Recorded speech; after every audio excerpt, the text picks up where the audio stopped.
Welcome, friends, to episode 36 of the Q Podcast, a podcast where a gathering of friends weigh in on geek and gaming passion topics. I hope you all had a truly magnificent holiday season and are ready for whatever the new year has to bring.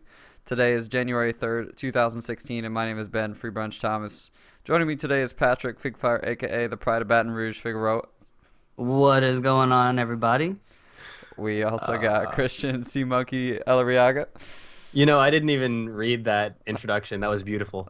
That's why I'm sneaky. Did you guys have good Christmases? Yeah, Pretty good. Did you guys eat some good food? Oh my God, too Dude, much. how do I even Too much cook good for food. myself anymore? It was awful. Oh, you're Like, right. These past 3 days. It was it's like, what do I eat? I think I had like more toast with peanut butter in the last 2 days than I had like the 2 weeks prior. Oh my God, dude, I was in LA. I got fat. Dude, I LA, went in. that's what it's all about. What'd you eat? What is LA like? I think I just watched an Anthony Bourdain special on Koreatown in LA, and I Yeah. forget, like, I mean, LA, you think of Hollywood, but they also have some really good ethnic food too. It's an international hub, bro. For sure. Didn't you? I think I saw a Like- picture of some ramen. Yeah, we went to an actual ramen shop, which was packed. There was this Chinese place called Din Tai Fung where, like, regardless of what time of day you showed up, the wait was like 2 hours. Oof. Oh wow. I feel like Yeah. was everything like crowded in LA, like traffic, restaurants? Surprisingly, not so much, but that might just be biased because it was like that week between Christmas and New Year. Yeah, where everything's kind of So I'm died not down. sure. But I mean, from what I saw, even traveling like outside of the LA area, it was all right. I think it's a little, they play it up quite a bit talking about LA traffic. Yeah, like I Like they think do New York traffic. yeah, like a lot of people like to talk about LA like they know anything about LA because I know I'm Right. like I've visited I visited a friend out there before, and I'm like Mhm. moving to San Francisco like or later this year, and everyone I talk to thinks they know everything about San Francisco even though they've never been, just based on reputation. It's like the same Yeah. thing. Like I'm from Yeah. I have family in New Jersey, and I had this weird like argument with my coworkers. They're like, "No, people from the Northeast are mean people."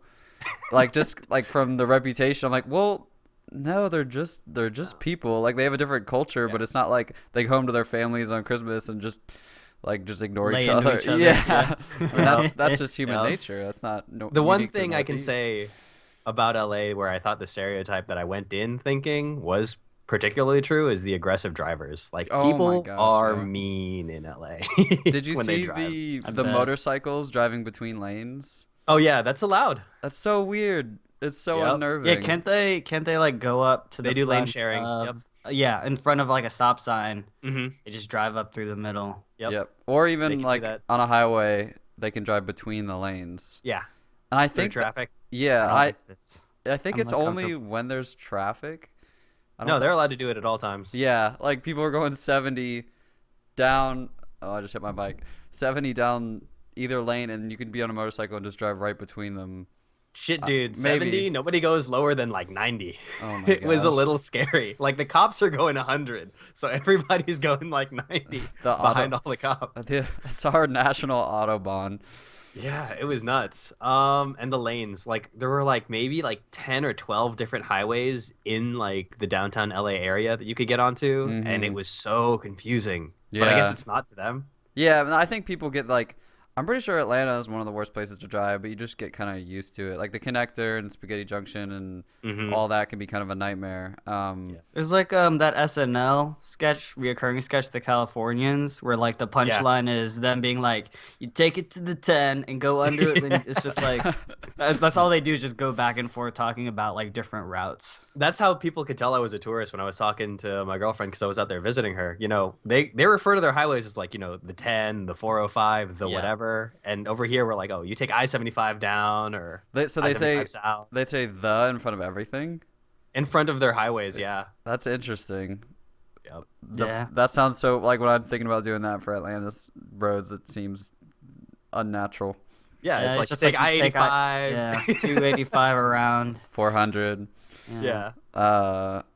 Yeah, like that's awesome. I was thinking about food that I ate also. My family does. We're like kind of Polish. Like, I wish that I had. It was semi-Polish. Yeah, We're like not sure. my last name's Thomas, but it was originally Tomaszewski, so that's how if I ever need to try to get cred or anything. But like we cook a lot of classic Polish dishes for Christmas, even though I kind of don't have any connection with that heritage.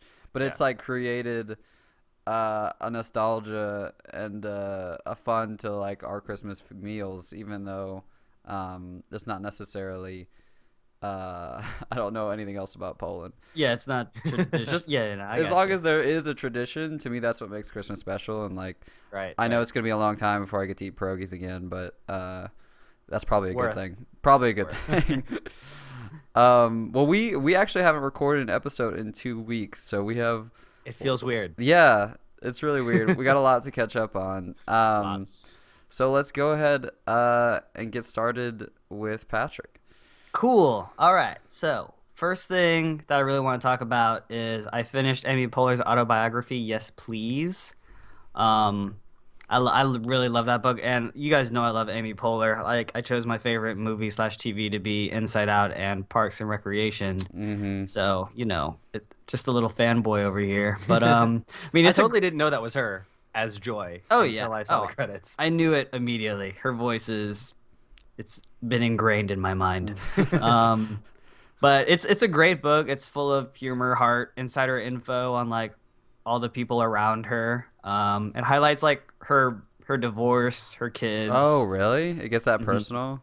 Oh, it's fairly personal. Why did they get divorced? Her and Will Arnett. I mean, she like says it with the kindest words. She's like, I love Will, and Will will always be an important part of my life. But like in terms of like why like her relationship failed, she didn't really go into that. Yeah. I didn't even want to call it fail, but I mean divorce. Why they moved on, kind of thing. Right, exactly. Yeah. Did it do like life advice stuff? Yeah, a lot of life advice stuff. Just like, how like one of my favorite parts is like she says, ask your parents like what they remember about the day you were born. Like, get them to tell you every detail of like how they woke up that morning, just because you could just go through your whole life never knowing that day and like how important it was for them. Like if you have siblings, find out where they were. If you had other family members, just try to get them to like remember everything. And I like went and did that. It was really cool. Yeah, that's interesting. Mm-hmm. I don't know any of that stuff. Yeah, I know. And like she has a little section in the book. She says, write it down here. And then she's got like this great love letter to Parks and Recreation, with footnotes by the creator Michael Schur. And I mean, as a Parks and Recs lover, I just ate up that entire section. You can tell the cast of that show adores each other. Oh yeah, Like they're so tight. they went through a lot. Like they almost got canceled several times, but And they're all just it was, they're awesome. People. they're so great. Have you read Tina Fey's book? Nope, I have it. So that'll probably be in the near future as well. Does Amy Poehler talk about her relationship with Tina Fey at all? In that Oh book? yeah, Yeah. She talks about several important people like Seth Meyers from SNL, Tina Fey, obviously, and then she's also got a huge section about how every wife needs another wife, which is like a nanny that keeps their shit together and keeps everything in their head for not pouring out. But it's great. That's pretty good. And follow up to that, like especially with the footnote with Parks and Rec, footnotes for Parks and Rec by Michael Schur. I've been watching a new Michael Schur show called Brooklyn Nine-Nine. You guys heard Is of that it? the one with Andy Samberg? Yeah, I didn't even know the show was still going on. it is, and it's still great. What season are they on? They're on season 3 right now. It's almost like those shows, that kind of appeal to whatever it is, appeals to the shows that we like Community, Parks and Rec, Arrested Development, Brooklyn Nine-Nine. They're all like, are they too smart? They're all skirting mainstream in some way. Yeah, I mean, because Michael Schur is directly related to The Office, Parks and Rec, and now Brooklyn Nine-Nine. And something that all 3 of those shows have in common are just like they're great cast and just like how they balance emotional shows and like humor. Mm-hmm. That's not like too like pandering. There's no laugh tracks. It's a single camera sitcom, not a multi-camera.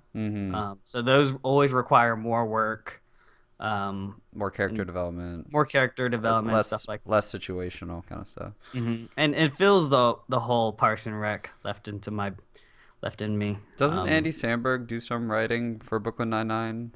Yeah, he does. I mean, he's a producer of the show. Okay.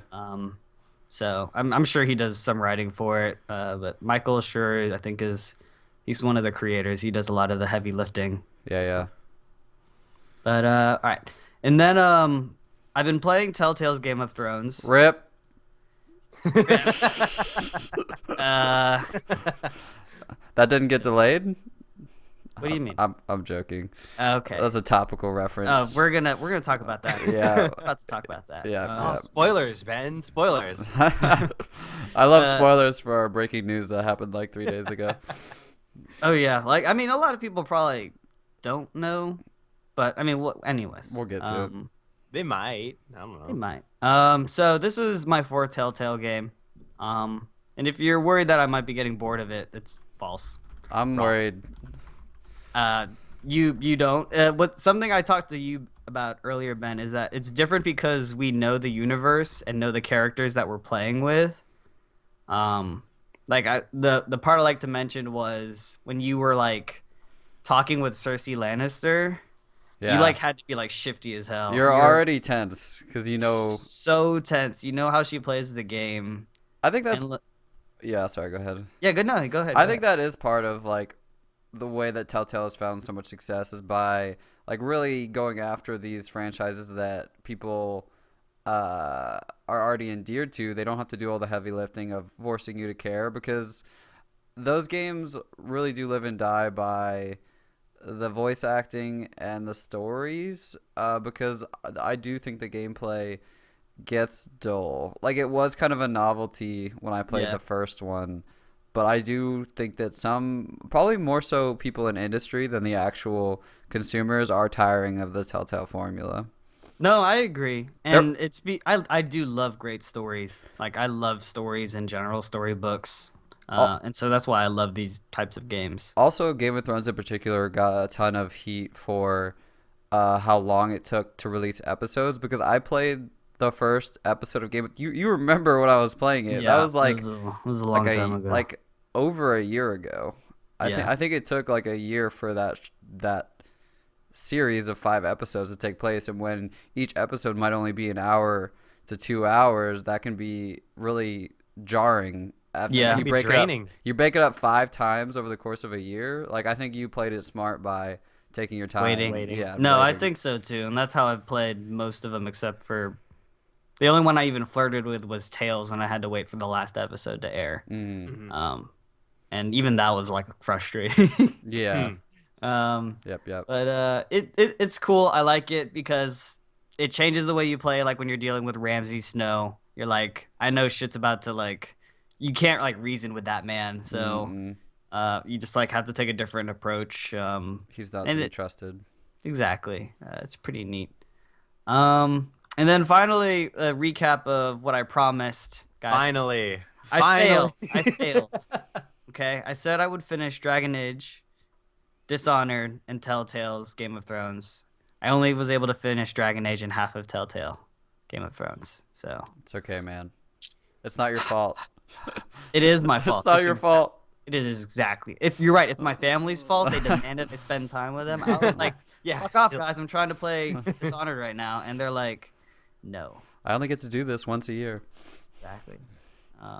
So you did finish Dragon Age. Beat Dragon Age. Which is surprising, because me and you played that game at the very beginning of this year. You a little bit more so than me. And you took a long period, and you even started over. And that's a huge time investment to just start over on. I think final clock in was like 40, 45, I'd say.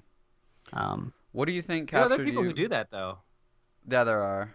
They just start the game over. Like, I know there are people who like put thousands of hours into Skyrim only to start a new character and put a couple thousand more hours into Skyrim. It's that RPG chase. I love RPGs because I really like playing. It's like for me, like I said, I love stories, and I like playing into that role, and I didn't like taking a break so long from my character. Like I know this sounds bad, but I don't think I'm gonna start Witcher new, but it crossed my mind. So You know what I- that was going to be kind of one of my questions about Dragon Age is what do you think grabbed you about Dragon Age and made you come back instead of going to something like The Witcher or Fallout or all the other games that are filling that kind of big RPG? I don't like leaving things unfinished. I really don't. I have this completionist in me, and we talked about.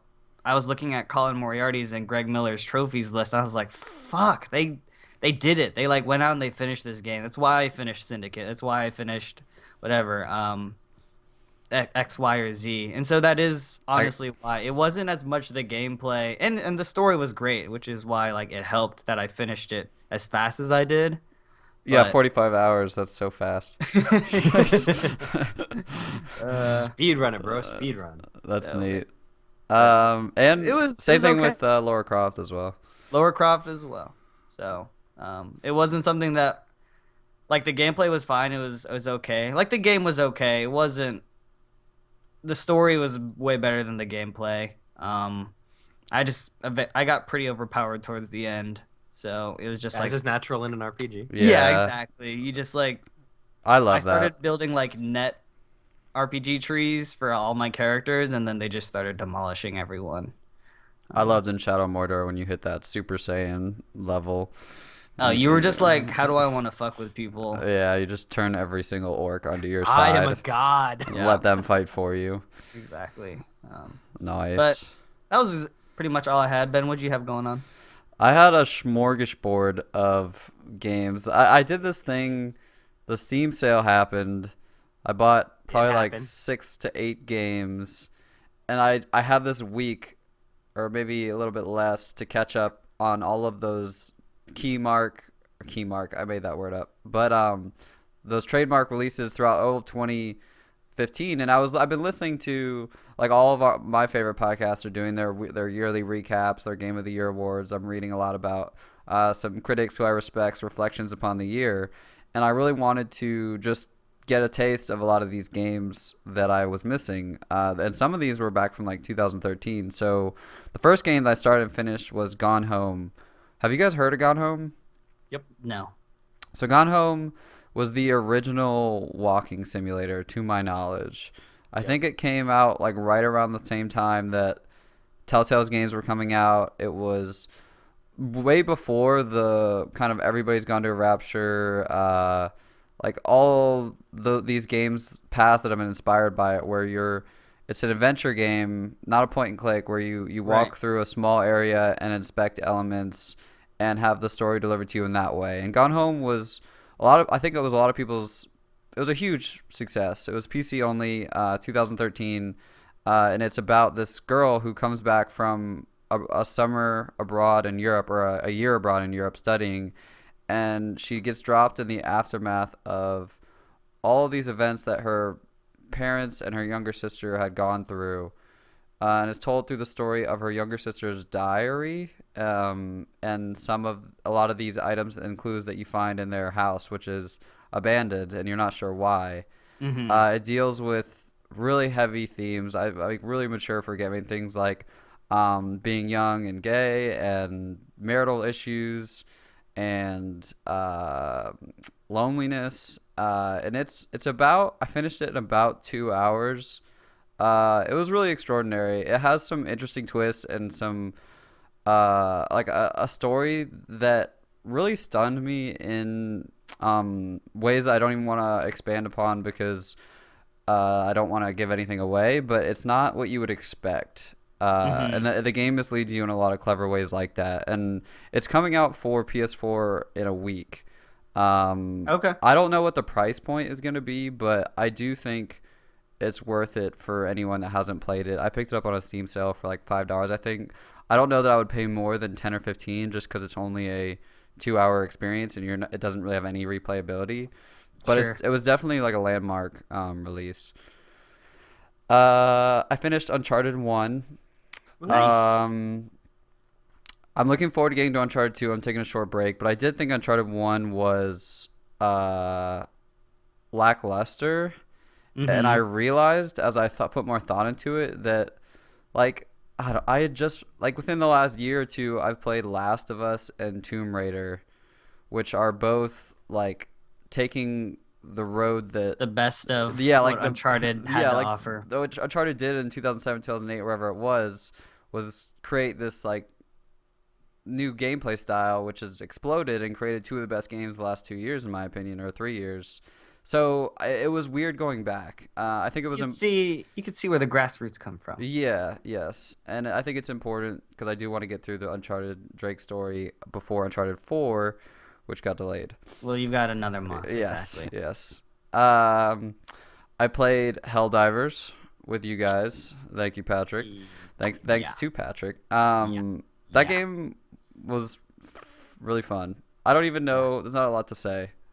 It's It was just It's a it was cool. pure unadulterated fun. it's a simple game. It's just like you go from A to B, you kill everything on the way, and you but hope you don't shoot somebody else in the back. exactly, or you hope you don't Crush somebody. have a drop on someone. Yeah, it's like a twin stick shooter in the style of Starship Troopers, and the reason I like it less as a multiplayer game than Rocket League, but when it comes to local co-op, I don't think it can be beat because I love the way that just because of the way the game is designed, you share a screen.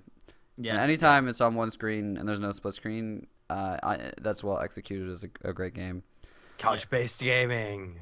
I have finished almost all the tutorials, so about 3 or 4 hours of Kerbal Space Program. Oh God, Jesus. Yeah. That game is wild. Like, Isn't it awesome? It's awesome, right? So amazing, and I'm so intimidated. But it is like I found my Minecraft. Like, Just do yourself a favor.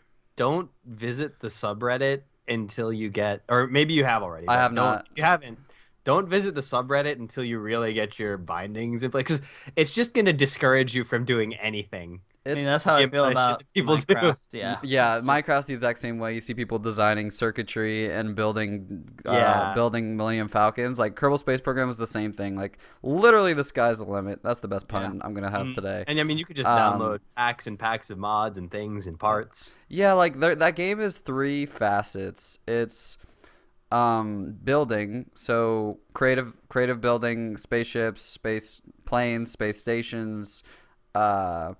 It is flying, so there's actually a good bit of controls as a pilot that are required to launch and put a ship into orbit. And then it's orbital physics, which is my favorite part about the game.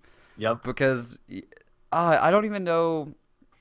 It's so impressive the way that it simulates orbits along a solar system, and you're plotting these orbits and doing these whipping maneuvers and finding the closest point of orbit so you can change the furthest point of orbit. So I went from escaping Earth to entering the moon's orbit to landing on the moon to taking off from the moon and then going back to Earth. This is all tutorials, so if I had to do that all with one ship, I would have crashed countless times. Oh, I did crash countless times. But that game is like an achievement in the same way that I thought Her Story was an achievement, and that it's just such a unique gaming experience. Like the way that it simulates, is it astrophysics or rocket science? The way that it simulates rocket science and makes it accessible is, and when I say accessible, I'm saying that in a generous term because that game has a huge skill cap. You got to do Yeah, you have to take into account, things like gravity and the the fuel, pull, like yeah. the amount of fuel that you have, and there's like it's nuts. it's and like all these stability. It's crazy. So you've met Jeb then. Yes. Yes. It's just it's gorgeous and funny and inspiring. And when you are orbiting and looking down on Earth, there's something like weightless and extraordinary about that game. So I'm excited to do more with it, but I do have to finish this next game, which I'm going to talk about, which is Undertale. I'm on a roll. And then so Undertale is like this, made by one person. It's like a short kind of JRPG 16, I think it's 16-bit inspired game was renowned this year for its comedy, its fighting mechanics, which allows you to compliment and flirt with your enemy, and its music, which kind of there's like over 70 songs that are like really fantastic. And I've only played a lot of people like buy the soundtrack, which is also on Steam. And And I've only played the first hour, and it's the weirdest game that I've ever played. And I've heard the first hour is the slowest, so I'm excited to see where it goes. Cool. Making a Murderer. This is Netflix's show about it's like it was filmed over the last 10 years. It's like a documentary in the style of Serial about this Wisconsin alleged rapist who was later exonerated after 18 years in prison, and then almost immediately after he gets out, the police department that he was suing charges him with the murder of a woman.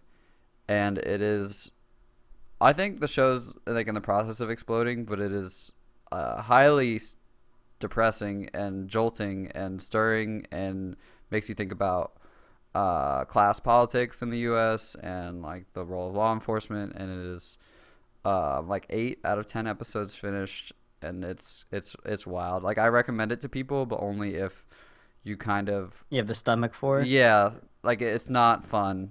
It's not Yeah. fun. Like Serial. This is really the political climate for you to be showing a show like that too, isn't it? This I feel. wait, what do you say? Oh yes. Yeah, with all the controversies within the last year. Oh, for sure. I thought you were talking about the Q being the perfect platform for a political Oh discussion. no. I was like, you're not wrong. No, I'm just kidding. We're taking a different turn this year, guys. Yes, I think 2016 election. Oh God, You know let's what not. we're talking about. Let's not, man. Trump. 2016 Oh, God. Clinton, guys. I'm gonna tag this show 2016 election, and we're gonna get a whole new spin. Whole new demographic, baby. I'm gonna skip Exploding Kittens, but I do want to give a shout out because that was one of the most fun things I did all break. Nice. Cool. Whew. I guess it means it's my turn, Ben. Yeah. All right. So, I went on vacation for the past week to Woohoo. LA. While I was down there, a lot of cool things. One of the biggest things that I finally got the chance to do, which I've wanted to do for a really long ass time, was go to a drive-in movie. Was that your first I have one? those. Yeah, Oh, it's so much fun. that was my first drive-in movie, and I That's- watched Star Wars again on the drive-in movie. Did you guys like bring a boombox, or did you put it out the car radio? Car radio. So do you like leave the battery on but the car off? Yeah. That makes me Yeah, nervous. the first click. Mhm. Doesn't that make you nervous that the car's gonna die or whatever? No, Not the second particularly. click is the dangerous one, right? Yeah. Well, so no, when you're using the battery and the car's not running, it's not recharging the Oh, okay, battery. yeah, But I right, guess you're- it's just an inconsequential amount of power that it's Right. using. So there was that. I mean, it's one of those things. You can worry about it, but I figure since we've had drive-in movies for so long, since like the Ford Model Ts, Yeah. They I think figured our it out. radios and batteries. I think can the handle it. technology is there. Okay, Yeah, that good. was fun. Just makes me nervous. Aside from like the one random asshole who kept trying to move his car in the middle of it. So like, he was parked in like the very front row because they like the way they set it up is that there are like hills Yeah. in the lot, Like so you just stadium park your car seating. up there so it's facing the like the right incline for you to view, I guess. Yep. And then there was one guy in the front, little hill that kept trying to adjust his car in the middle of it. So his taillights came on, his headlights came on, and he moved his car in It's the the middle of the movie. equivalent of opening your cell phone in a movie theater. Yeah. Pretty much, Like, because what the hell are you doing? They give you ample amounts of time for you to just show up and get your car situated. Was he driving a So- Hummer? Yeah, no, it was driving like I don't know. It was a big ass truck. I think it was like an F250. Yeah. But anyway, that was super duper fun. Finally got to experience that in all its glory. That's awesome. That was awesome. There's a really good one too in Atlanta. If you ever want to check Is it there? out. I Yeah. had no idea we had one in Georgia. It's called the Starlight Drive-In. It is in Norcross, so it's pretty far from you, and it's Oh, yeah. well, it's really far from you and pretty far from me. But it's fantastic. Okay. It's really I cool. might have checked that out for another movie sometime. Yeah. Over the break, I also played Cards Against Humanity with family. Ian was there. We had a Whoa. Good times. Whoa. You guys played Cards Against Humanity with family. Yep. How'd that go? About as well as you could think. Yeah. Did you hold back? No. Well, you kind of We have were- to hold back when you play with older people because they just wouldn't get it. Yeah. There are Oh. some there that were just like pretty crazy though. Yeah. Yeah. It was fun. It was fun. It's always fun. If alcohol is involved, I'm sure it went fine. Yeah. A little bit. But yeah, so Cards Against Humanity with family, always a fun time. Then on the flight back I actually got to watch The Man from U.N.C.L.E. on the Okay. flight. It I've was heard good pretty things. awesome. I mean, I've recommended it. Yeah. It's a good movie. Because I saw that on there. I was browsing through movies. I was like, there's Mad Max and then there's The Man from Uncle. I haven't seen The Oh. Man from Uncle, so I remember you watched. raving about Henry Cavill, Patrick. Oh yeah, he's great in that. Oh my God, he was awesome. He is Sterling Archer in that He movie. is. He's Sterling He is Archer. He Sterling just bangs everyone, has one-liners, and kills Yes. people. Yep.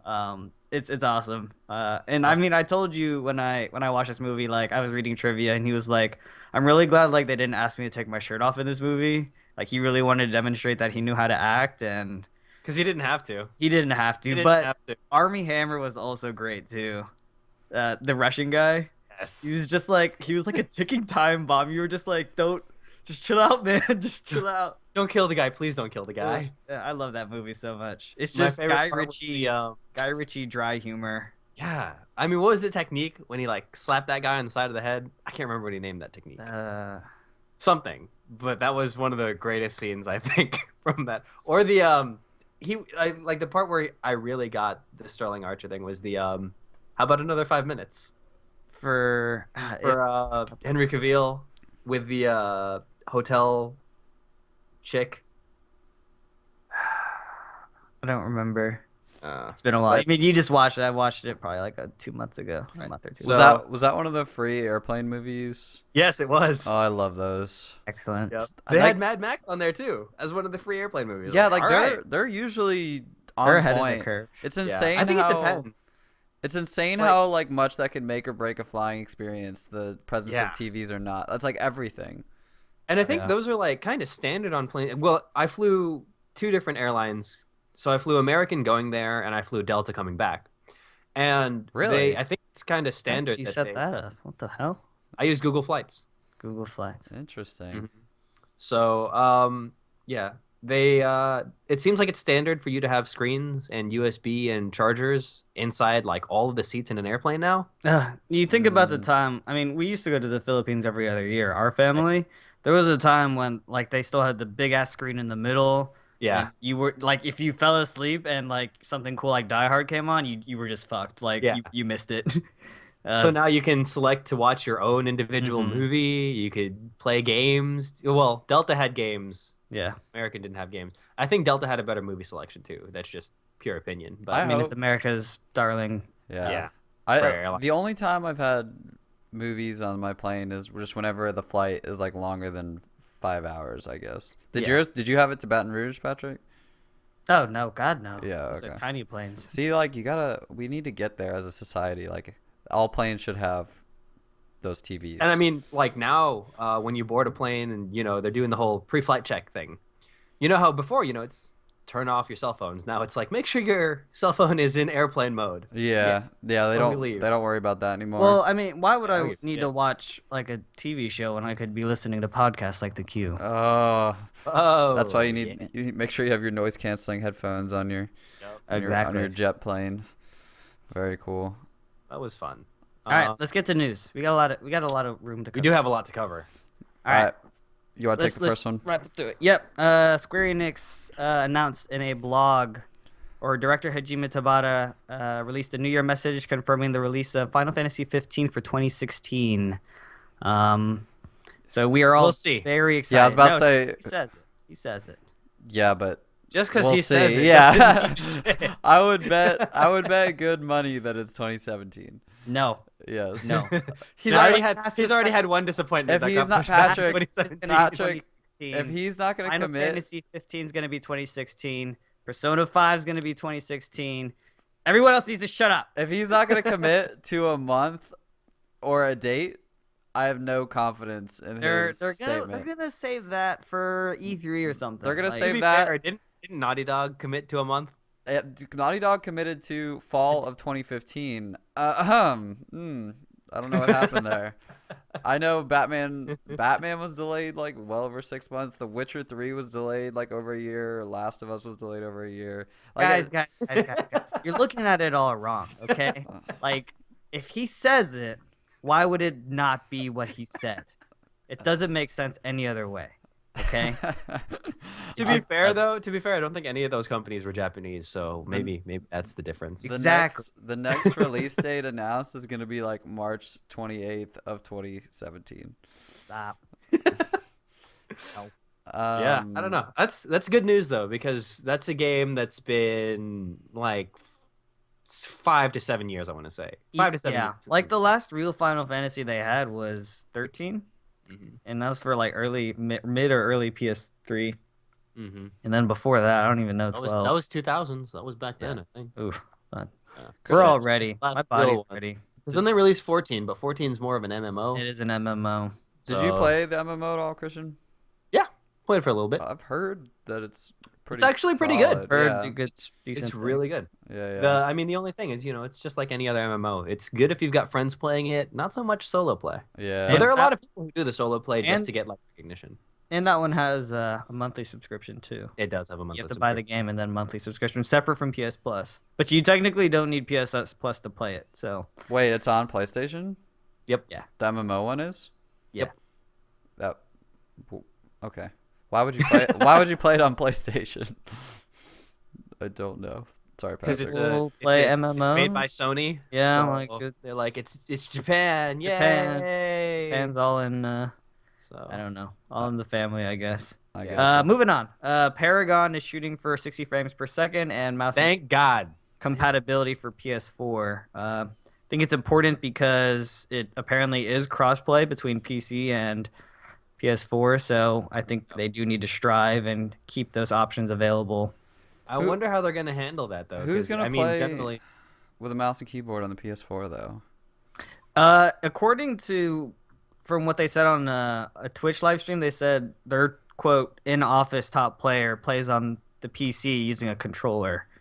So it might be optimized for that might be because of the controller. performance you get out of the PC though. Well, I guess that my question is why would a PS4, like who would want to hook up a mouse and keyboard to their PS4? Oh, you're talking about the mouse and keyboard accessibility for the PS4. Yes. like if I you think it's wanted just- to be competitive, I guess. If you But, I want to mean, be if that's the case, you competitive, play it then on you the PC. play on the PC. If you don't have a PC that can handle the game, You 60 make frames one. per second. I guess. mean, if you really wanted to be- let's just say there's nothing wrong with giving the option though. no, No, you're that's you're true. right. And Epic Games have done this in the past. They said that they did this for Unreal Tournament 3 on PlayStation 3. They kept it PC and mouse compatible. He could still play with a controller, but if you wanted it, So what I'm here's hoping that they do is that they actually make a decent key binding, pairing for the PS4 to the PC, so that you that controller. all of my distaste from this scenario comes from the crossplay. Like I don't think they should make this game crossplay. Like I don't think it makes sense to design, like basically by designing a game to be compatible with two different platforms at the same time, you're not optimizing that game for each platform. Like because it's on PC, the controller is not going to feel as good as it could be if you're designing it just for a console, and vice versa. You're going to be dumbing down the PC version so that they don't have an unfair performance advantage over the PS4 version. Like the PS4 compatibility with like online stuff is going to be all weird. The development cycle is going to have to be staggered at the same time. Like there's so many good combat games like Smite, Overwatch, maybe it's just two good games that like have found success or are going to find success on both platforms that aren't going to have to make design choices for crossplay. I just don't know what crossplay adds. Like we play Rocket League crossplay and it's just like I'm not necessarily jacked up to see like a PC player. It doesn't change my experience that much when I'm playing on PS4. yeah, I mean it might keep the servers full. Well, if that's what you're worried about, then you're in trouble. I mean, like, yeah, that's true. That is true. I don't know. I think it's cool because we haven't seen many games like it, and I'm Titanfall because I don't was have. originally supposed to be crossplay, wasn't it? I think with Eve. I can tell you that Shadowrun on the Xbox 360, the greatest tactical shooter of all time, was crossplay between Windows and Xbox 360. And when I say greatest, I'm joking because I was the only one in the world that liked that game. And you said like it didn't work out very well for them, right? It didn't work out well for the PC players because they dumbed it down so much so that there was parity between console and PC that no one wanted to play it on PC. When was Shadowrun released? 2008, 2009. I'd like to see if the technology can help it out. I mean, don't get me wrong, you're right. Like with what you could better optimize it if you worked it one way or the other. But I think could be cool to open up the gates for this PC PS4 compatibility. I have no stake in it. I'm okay other with than, like it. getting a shitty game that isn't optimized for PS4. But like this article was saying, like they need it to get 60 frames per second, and Yeah. they're aiming for that big time. Because if they didn't get 60 frames per second, immediately any other PC player with a decent rig is going to say no. So to me though, like I think it's cool. Like I think it's cool they did it for Rocket League. I think it'd be cool if they did it for something like Battlefront. But like a MOBA, like a game that those games traditionally thrive and are successful. Competitive as shit. Yeah, because they're the highest level of competition. The skill cap is put at a level that makes them appealing for that reason. So to me, MOBA is not the game that I would target for cross-platform. No, it's very true. But maybe that's which is why I think when them announcing this is not damage control, but it's like we're making sure that the PS4 version is up to snuff. Yeah, and it could be We're a trying to thing. make sure. It could be a thing where they never intended to make it cross-platform, but when they finished their scope design, they were like, "Well, they're essentially the same anyway, so we can just leverage this. We already have X. Why not make Z?" Yeah, like if we can tell that they're not making sacrifices, maybe that's what led them to make the decision to make it crossplay. But we'll see. I'm excited to see it more as a stepping stone to more crossplay, because I mean ideally the best crossplay you would have is between a PS4 and an Xbox, but that's not gonna happen. Never gonna happen. Honestly, that's why I don't really ever see crossplay being commonplace because if that were the case, we just have one console. Like it's not that, and it's like it's legitimately surprising that PlayStation would want their crossplay to be with PC, because on PC you don't have to pay $60 a month to play online, and like that, like by making $60 a year, by the way, it's not $60 a month. Holy shit, that'd be awful. Am I paying $60 a month? No, I'm just kidding. What the hell is that money going to? You better check and see if Sony sends you a tax return. Yeah, and it's like, well, it's like like PlayStation doesn't necessarily have that motivation, so it's cool that they're that open-minded. Yeah, because I mean it's already super hard for me to conceptualize how you're gonna make it easier as a controller player to match mouse and keyboard. I just think that the controls are gonna be maybe more strategic and less precise. I think you can make like MOBA-like elements with champion abilities that might be more timing related, more strategic related. Like, where am I going to shoot this huge blast, or like where am I going to put this wall? That would be though, but from what we've seen, Paragon looks like an FPS based MOBA. I know. It's so that's person, I think. Is it third? Mm-hmm. It's probably both. Right. Like when you see that targeting reticle in the middle of the screen, all I can think of is that mouse and keyboard definitely has an advantage over controller in that aspect. Yeah. We shall see. We shall see. All right. Steam has a DOS attack over the winter break. Did you guys even log in during that time? Because I did not want to. No, I did not. Yeah. I just like everything's on fire on Reddit. Yeah. Like, what is happening? It was scary. It was scary though. Like it was legitimately scary to see what was happening to people. I've never been involved with a what are these called? Denial of service. Hacking. We're just like hacking in general, but it is scary. Like I removed some time ago my credit card from PlayStation Store because I've known in the past, but I should do the same for Steam. I should do the same for Steam. Mm-hmm. So what happened to Steam was that essentially they were already had a huge store boost in activity just because of the winter sale. Yep. And what happens when, like, I guess, and I'm Christian, you might know more about this than me, when servers want to manage capacity, they cache data. So they save data for retrieval by people, so that if they have to make a unique request, they don't have to go through the network. That data is already there. And what was happening was it was caching store user information that was then getting swapped and overloaded. So I might pull up my Steam page and my library might show like Patrick's account with Patrick's address, Patrick's name, Patrick's friends list. All of your PI was all there, of your personal information. Yeah. openly visible. And that's just showing on my screen. What the fuck? Like, that's scary. And a lot of people criticized Valve's reaction. Like, they gave an apology and an explanation a week after it happened. Like, yeah, they were pretty quiet about it. That's not. I don't think there's any excuse in this day and age for 5 days. Yeah, 5 days. I mean, I'm sure. I don't know. I don't know how PR works with this kind of thing, but. But I mean, generally, the faster you try or at least attempt to put out the fires, the better you'll be viewed as a company, just in general, because that shows that you're willing to talk to your consumers about what's going on, especially because everybody fucking knew it was going on. Yeah, like day one, everyone was like, Steam needs to shut down. Usually you want transparency. The only thing I can think of is that oftentimes when these denial of service attacks happen, they want to call as little attention to possible because that's kind of what spawns. Yeah, like that's what they want is the attention. Mm-hmm. So maybe that's part of it. But who knows? I mean, like at least they didn't go down and no credit card information was shared. And it wasn't permanent. It was just caching. Either way, some still scary though. Some Christmas news for sure. Some shenanigans. Yep. The saddest news of the week is that George R.R. Martin sent an apology letter about how Winds of Winter will not be released before season 6 of Game of Thrones. So I read this blog post on his live journal. It's pretty sad. He just like constantly blames himself. He's like, I had a bunch of tours in the last week. Like the first deadline was Halloween, and then I couldn't make it. And the editor said, all right, try to get it by the end of the year. And I was like, oh wow, I've got 2 extra months. Awesome. And he still couldn't make it. And then all of a sudden it's March. And now he's realizing I don't think I'm going to be able to make March.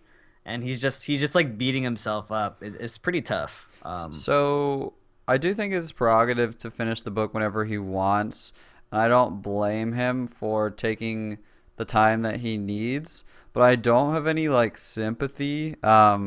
Because it's weird, like, even, like, 3 years ago, he's saying things like, I'm going to write the book, like, whenever I want to write the book. And he's, like, producing and writing all these. He's, like, working on new shows with HBO. Mm-hmm. He's showing up at all these conventions. Like, he's, I don't, like, and I don't, it's his right to do that. Like, live your life, like, enjoy everything and pursue everything that you want to do. But he made, like, very specific choices. Yeah, he made his bed. Yeah, that would cause these books to be delayed. And like as a fan, like I don't blame him, but I don't really accept his apology, which is harsh. But like, did you read it? I did not read it, but I did not read it. But like I read it. I'm sure he's in a rough spot, and like I'm not mad.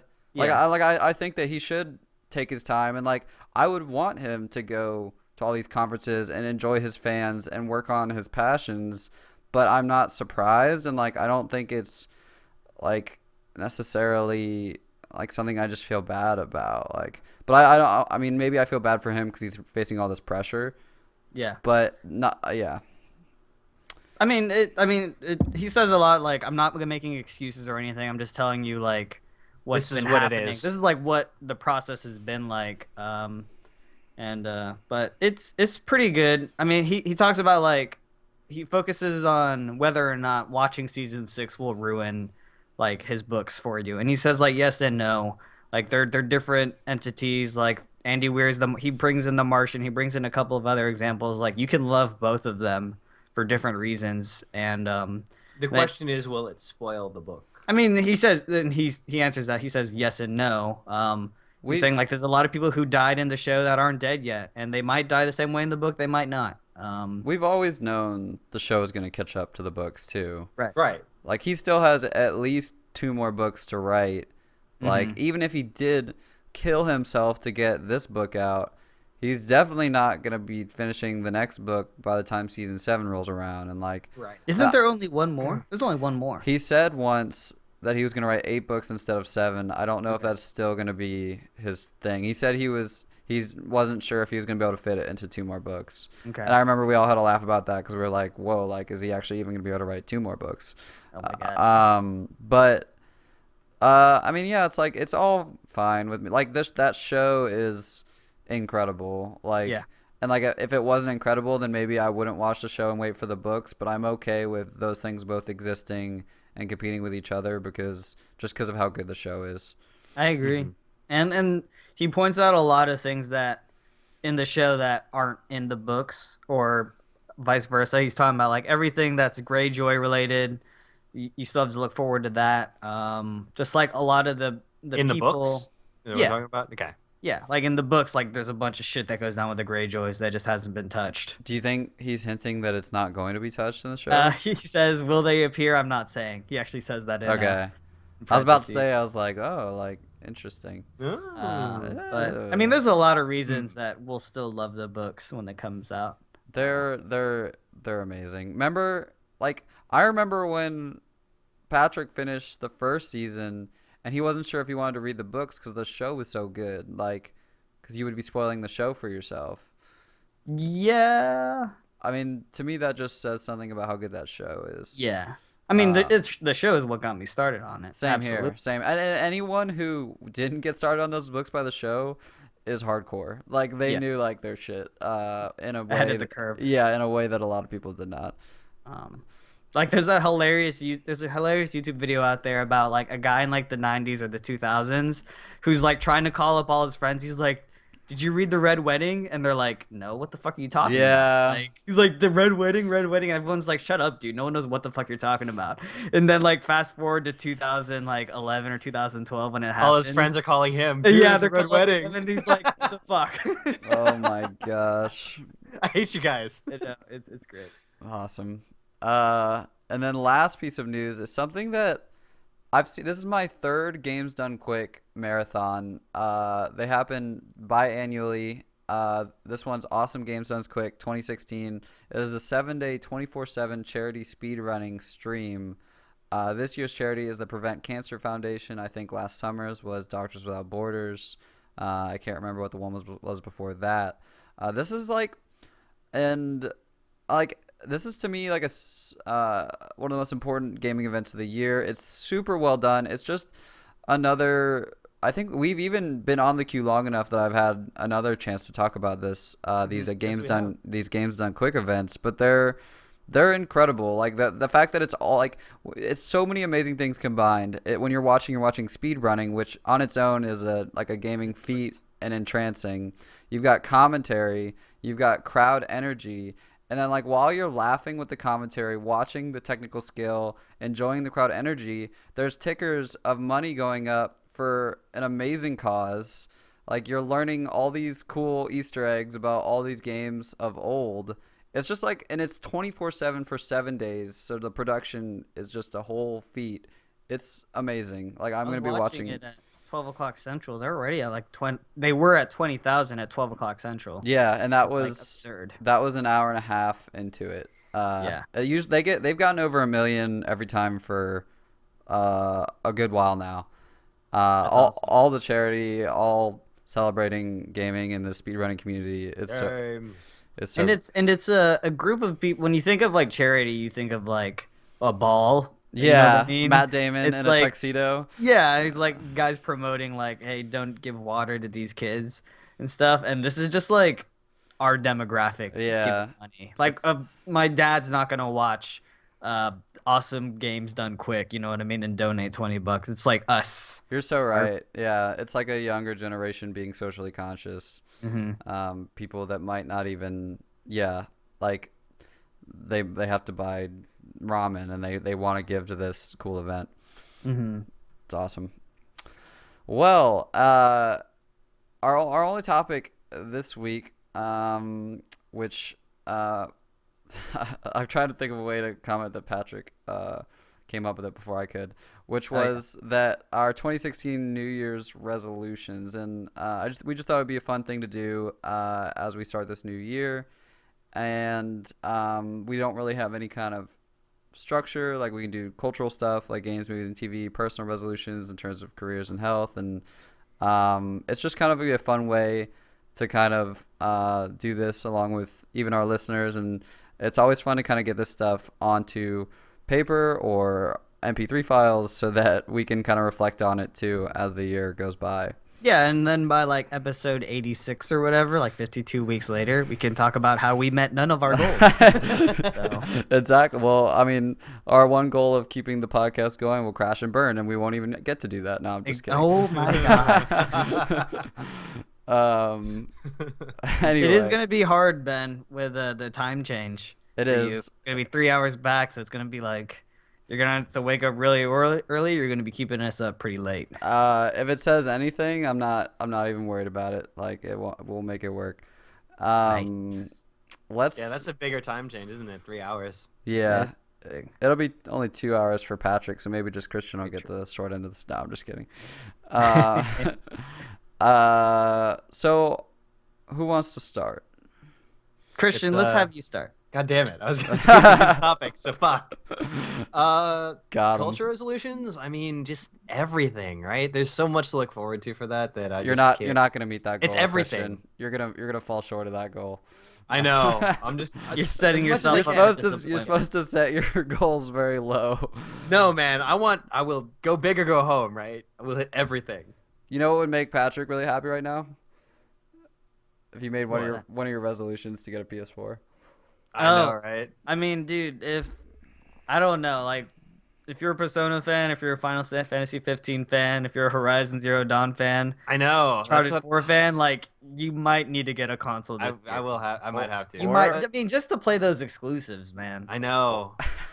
I mean, I love when Patrick sells okay, if we get a release date for Andromeda. If we get a release date for Andromeda, I'll pick one up. Dude, I would love a release date. I would love to play multiplayer with you again. You mean a release year or? Shut up, man. I definitely have to consider it going up into this year, though. It's huge for games. Yeah. You know what though? Like, I just don't. No, you know what? I will. I probably will. Don't buy sweat it now because we have no release dates yet. I know. Don't we don't have anything coming out yet. Well, except for. No, we don't have any release dates yet. So I'll wait until we get like the next like major exclusive, and then I'll probably look at packages. I feel like it's got to be Persona. I feel like Persona is going to be up there. But then but I mean they really wouldn't have anything in the US for Persona. If I wanted to, I'd get like imported from Japan. What do you mean? What do you mean? Because usually when they have like those really nice exclusives that come out, they have like the bundles for the PS4. Oh, I see what you're saying. Okay. Yeah, they're not gonna do a Persona bundle. Oh god. Yeah. But maybe Horizon. That's reserved for Star Wars. Only Star Wars and Uncharted might get one. Yeah, I might. That actually is another one. Well, that wouldn't be until April. Well, no, that will be probably in October when it gets delayed again. That's going. Let's see, personal ones. We can kind of go. We can kind of go round table. Let's do like one at a time. Yeah, sure. Yeah. Who's up next, Ben? I'll go next. I want to program a game in 2016. It's probably going to be either JavaScript. Let's make one, Ben. Let's do it. We can do JavaScript or a Twine game. Twine being no, dude, Ben, you will learn C++ and we will do this correctly. Oh no. We're gonna set this. I said program a game. That makes it easier to attain. Yeah, like I've just finished up the coding program that I was in, and like I don't like we've talked a lot about like game development, and I don't know that I necessarily want to be a game developer, but I just think it would be really cool to put yourself like in their mindset and try to appreciate like the creative process that they go through, and just like you want to be a developer in the Angry Birds or Flappy Bird sense, where you just like work on your own schedule, make like $300 million, and then just check out at the end of the day. Nice. As opposed to like an EA developer where you're like stuck in a dungeon for months on end trying to get this game done by release date. I was thinking something more like Downwell or Undertale related, something where I don't have to sell my soul but still be successful. But if you sell your soul, you will be successful. Yeah, you have to understand the way the devil works. He's never wrong. You're not wrong. So yeah, no, like we could end up doing like a Q type game where like Patrick does animations and I just be the face of the game, and then Christian does the coding. Ben will be the playable character. I'm just kidding. Yeah, like so that's one of mine for this year. I just think that would be a fun project. Cool. How about you, Patrick? I'll check it 2 weeks later. Mine is and I tried to do it this year, and it really is like play as many games as I can. And especially like I really like AAA games. I buy a lot of AAA games, and I want to keep doing that. Like I want to play every major game that's released this year: Persona 5, Final Fantasy 15, Horizon Zero Dawn, Uncharted, and I want to like beat them. Yeah. I want to get. You I want go to bigger. credits You want roll. to platinum everything. Credits rolling is very satisfying for me. And, You need to do something with this. Like, you should put together a video of all the credits you see, oh like, man, that'd over be a great. year. That'd be pretty neat. It's I don't have recording software, but I mean, just do it on your phone. oh yeah, that would be cool. I uh, do have Can't you do it there's on the that- PS4 too? Record video and then you can export get it. the last 15 minutes. You can stream straight to Twitch. Very true. Guys are making it way too easy for me to get involved up. in something like this. Yeah, but that's my big one. I just want to like finish games, and I have been doing that the past year, but this year I think is gonna be harder. next level. Because there's It's so many more games. So and many much more work. games. Put the like, put the calendar in overdrive. oh, the calendar is. I'm gonna need the calendar. I really will because it's gonna be. Christian made a joke like 2 weeks ago. Like, Ian's not above like 6 o'clock to 8 o'clock. Yeah. Yeah. Like that's allotting time slots for your like, you game. need to advance 3%, and I don't know. I'm not above that, but I feel like I'm gonna need some of that. Very cool. Luckily, you have Evernote.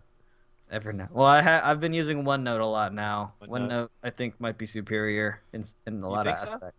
Yeah, I'm really liking OneNote. I bet they just stole everything that Evernote innovated and then backed by like the power of Microsoft just made it better, maybe. it Power of the devil. seems a lot cleaner, and the way it's organized is a lot. I don't know. Yeah. Nice. All right, Christian, back to personal. All right. Just continuing with my workout routine because I've been pretty good at doing the whole 4 days a week thing, and I'd like to continue that going into 2016. Because I mean, most people are like, let me start going to the gym. Yeah, I was just about to You're going to say the gym. it's always a good time or it's always a good thing when one of your goals starts with continuing because it Yeah. just kind of means that like you're kind of happy with how the last year went. Yeah, I mean, there's also it's the personal thing. Like you guys know, my dad's he just recently had that transplant for his kidney, and that's one of those things where I'm just like, the healthier I stay, the less likely it is for me to have to go through something similar. So it's one of those That's learning. some great motivation. There's so many good reasons, like to do it for your family, you do it for yourself, like you do it for your well-being, you do it to sleep. Like it's a great goal to have for show. For show. My next goal is to do some guest spots with the queue. It's so easy to produce. Can the we show. get guests? I mean, it could even like cameos from our friends and like family and. I have a friend who listens. and Yeah. he's probably gonna talk about it right now, but he's always. I think I told Ben about this. When I come into work, he's like, Patrick, get in here, and like, because he's been listening to the backlog, and he's got some pretty good points, and he's gonna give me shit about this if he hears this. It's so easy because we do this over Skype. It'd be so easy to bring someone on and get some new energy and do some different stuff with that. So that's one of my goals this year as well. Next step, celebrity guests. Let's get some StarCraft and League personas on here, bro. I think we can get Ben Affleck to talk about his take on Batman. I think it's pretty doable. I want to ask Zack Snyder why they released that trailer when they did. Oh my god. We're gonna make it as awkward as You haven't possible. seen it yet, have you? No, I haven't. That's good. Actually, no. the best No, part about remember it is that we were waiting in line That- at Star Wars, Yeah. and Ben still refused to watch it. I just remembered that I saw some things on there, but I didn't see much. I Yeah. remember that. That was BS. Nice. Uh, Personal for me, I think it's just staying organized again. Like I've got a lot. Like I think, actually, personal for me, I think is drawing. Actually, I'm changing that up. God, I just want to get better, and the only way to get better is just to sit your ass down and draw. Do it. Oh God, drawing is Do it. so fucking hard. I hate everything I draw. I do. Drawing is That's because you're an artist, though. Yeah, drawing is brutal because you could just go on like DeviantArt and just start crying like when you Dude, see- I cry. Like my Twitter feed makes me. yeah. It's like, how do you do that? And- It's extraordinary. The best part about that, though, I feel, is that nowadays it's so accessible where, it's if there's this like a specific tool or like a style you're trying to look at, there's always a YouTube personality out there who's There like, really is. well, here, this is what you do in Photoshop. Yeah. I follow like two big people who are great about tutorials, and I just have to like sit my ass down and do it though. I mean, don't get me wrong, it's always accessible, but it's like, how are you gonna like keep yourself on track and on target? You know, that's always the tough part. And I guess Cocaine. I'll go back to my other thing about organization. I just need to keep myself organized and disciplined. Just do lots of cocaine. Discipline. Just drugs. Drugs. You're right. You're right. And then your 2017 resolution will be to wean yourself off. It'll go full circle. You know? I got you. Yeah. Oh, that's so weird. It's 2016 already. It is. It's like it's gonna Fuck. be 3 weeks of writing the wrong date on things or the wrong year. I know. I had another I think one. I screwed that up when I flew back in. Yeah, probably. I do want to make an effort this year to stay in touch with friends. Like, it's one of those things that, like, we've all been out of college for Almost a year. almost a year now, and like, No, if not a year already. yeah, and like in college, it's super easy to keep in touch with people because you're running into them. It's actually pretty hard even between years to keep in touch with people. Yep. And I do want to make an effort, like, to keep Skyping friends and to keep visiting friends and to keep trying Open to lines of communication. Yeah, like just because I move, like Patrick moved to a new state, like I'm City. planning on moving to a new state, and I don't necessarily see a lot of people, even maybe just the holiday seasons. Like, you gotta be, it definitely has to be, if it's not a resolution, it'd be something that I could just wake up in like 3 years and realize that I haven't talked to anyone. X amount of people. Yeah. I actually just had like a revelation about that because I was in LA and No way. Ian, No, I'm just kidding. it's been a while, but Gurley and Arthur Did you see them? live out in that area. No, and that's why it's one of those things where I was just like, shit, because Yeah. Gurley messaged me earlier actually today, Yeah. and she was like, I heard you, I saw your pictures, you were in LA, and I was like, well, damn, Yeah, I totally forgot. Yeah. it's super hard. Like, I feel like my parents feel that, like they planned a trip to New York City, just as like a getaway, and like we have family in New Jersey, so like you kind of, it's like for the rest of your life you're trying to balance like your personal like shit and just like keeping in touch with friends and whatnot. Yeah. Especially because, like you mentioned earlier, before it wasn't keeping a balance. It was very convenient. Now you actually have to put work into it. Yeah, and like we're old enough to where we've made friends that have gone and done different things, like in grade school or whatever. You don't, your whole life are the people that you see every day, and like you graduate 6th grade, and you're like, I'll see you in 7th High school, grade. 7th Yeah, grade. yeah. Hopefully we get the same homeroom. Yeah, unless you move around a lot and whatnot. Yeah. I think you really get a taste for it once everyone goes off to college because everyone's going off to a different university. And yeah, most likely. And I don't talk to anyone from high school, so Yeah, I see. That's yeah. one of those things. yeah, I'm not necessarily sad about that, but I will be sad if I don't talk to anyone from college. All right. Well, those are our New Year's resolutions and an update on all the gaming shenanigans that we were messing around with. I want to thank you guys so much for hanging out and listening to The Q. We release the audio every Monday. Please leave us feedback on iTunes. It really helps us out. We live stream every Sunday afternoon on twitch.tv/theqpodcast. You can find the archive of all of our podcasts on freebrunchgaming.com. The RSS feed only holds the latest 10. We are at fig_TV at fig. Whoa! I get a double? I get a double? No. Don't get I greedy. pretty much got two. Don't get times don't get the greedy, followers. Patrick.